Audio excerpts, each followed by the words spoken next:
Supermarket দোকান মালিক ফোরামের নবনির্বাচিত পরিচালনা কমিটির পরিচিতি ও মতবিনিময় সভা অনুষ্ঠিত হয়েছে।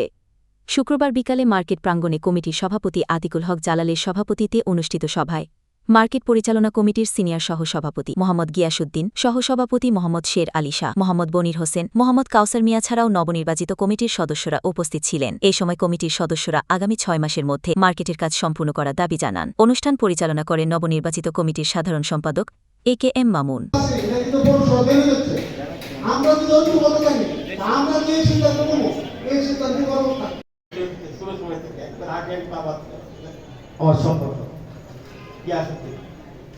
এখানে যারা আছে আমার সামনে আসলে আমি ভাষায় প্রকাশ করতে পারবো না, সবগুলো আমরা প্রিয় পাশের।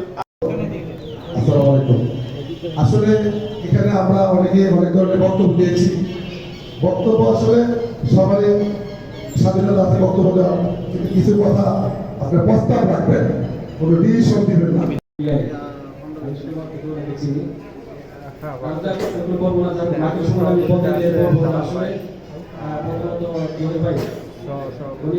জমা দেওয়ার সময় আমরা কমিটির সাথে মিলে আমাদের কাজ করতে আমাদের দরকার হয়েছে, আমরা টাকা দিব পুরো সময় একটু আমাদের কাজ বুঝাই দিবে।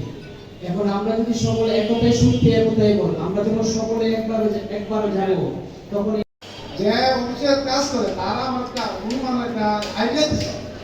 তো আমি আপনাদেরকে একটু বলবো, দেখবেন যে আমাদের বিভিন্ন আমি মনে করি যে আমরা যদি কিছু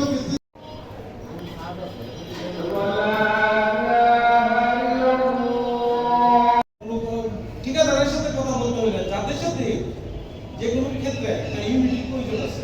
আজকে যে ইউনিটিটা হয়েছে অত্যন্ত আমি খুশি হয়েছি এই সুন্দর কমিটিটা হওয়াতে। প্রত্যেক জায়গায় চাইলে একটা কমিটির প্রয়োজন আছে।